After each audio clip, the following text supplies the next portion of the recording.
બનાસકાંઠાના લાખણી તાલુકાના doctor association Lakhani દ્વારા રાજેશ્વરી ગૌશાળા કોટડા ગામે વૃક્ષારોપણ કાર્યક્રમ યોજ્યો। આ કાર્યક્રમમાં ડોક્ટર એસોસિએશનના પ્રમુખ doctor Deepakbhai, doctor Bharatbhai, doctor Ajaybhai, doctor Ganeshbhai દ્વારા વૃક્ષારોપણ કાર્યક્રમમાં ઉપસ્થિત રહ્યા।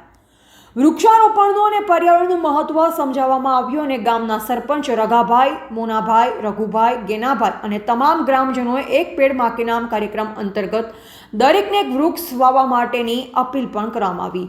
કોટડા ગામના ગ્રામજનો દ્વારા વૃક્ષોનો ઉછેર કરવા માટે પણ સંકલ્પ લેવામાં આવ્યો અને અલગ અલગ પ્રકારના કુલ 200 જેટલા રોપાઓનું વૃક્ષારોપણ કરવામાં આવ્યું। ગ્રામ લોકો દ્વારા ચા નાસ્તાની પણ વ્યવસ્થા કરવામાં આવી હતી। એવા લોમપુરી ગોસ્વામી, બનાસકાંઠા સાથે મહાદેવ પ્રજાપતિ, લાખણી।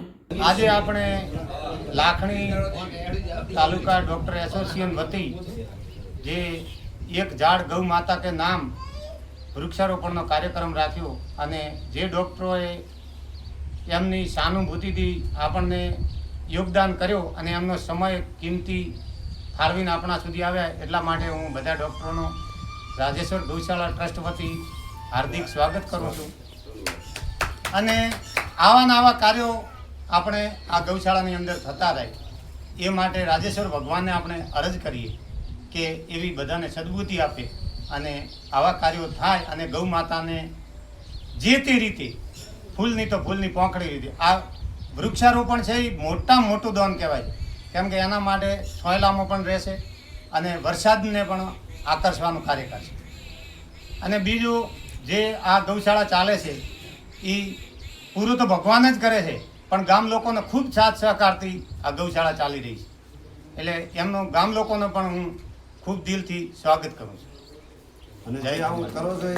કોટડા ગામને ખૂબ ખૂબ ધન્યવાદ કે આ સરસ ગૌશાળાનું આયોજન કરેલું ગામ વતી, કારણ કે આટલું આયોજન કરવું કંઈ સહેલી વસ્તુ નથી। મેં મારા પોતાની જિંદગીમાં ઘણા બધા સ્ટ્રગલ કર્યા છે કે આપણે કોઈ પણ વસ્તુને દાન આપવું સહેલું છે, પણ કર્મ કરવું ખૂબ અઘરું છે। ને જે તમે જે ચલાવો છો એ ખૂબ ખૂબ સહાનુભૂતિ દયનીય પાત્ર કહેવાય। અમારા ડૉક્ટર એસોસિએશન વતી તમને ક્યારે કોઈ વિકટ પરિસ્થિતિમાં અમારા તરફથી કંઈ જરૂર પડે તો વિના સંકોચે કહેજો। ફૂલની તો ફૂલની પાંખડી અમે અમારા તરફથી જરૂર મદદરૂપ થઈશું। બીજું કે ગૌશાળામાં તમે આટલું કાર્ય કરો છો, એક જગાણા ગામની અંદર આવો પ્રોગ્રામ ચાલે।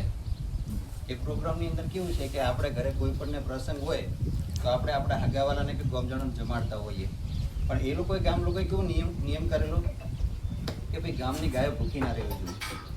હગાવાલા તો આપણે જમે છે, બીજા બહારના લોકો આવીને જમે છે, તો પણ ગામની ગાયો નહીં જમતી ને, એટલે જેના ઘરે નાના મોટો પ્રસંગ હોય ને તો એ લોકો ફૂલની તો ફૂલની પાંખડી પડે, ટોલો ચાર નો આપે, ભાઈ માપની જે પરિસ્થિતિ હોય, પણ ગૌશાળામાં આપે તો ગાયનું પોતાનું ચાલ્યા કરે એમ ગૌશાળાનું મેનેજમેન્ટ।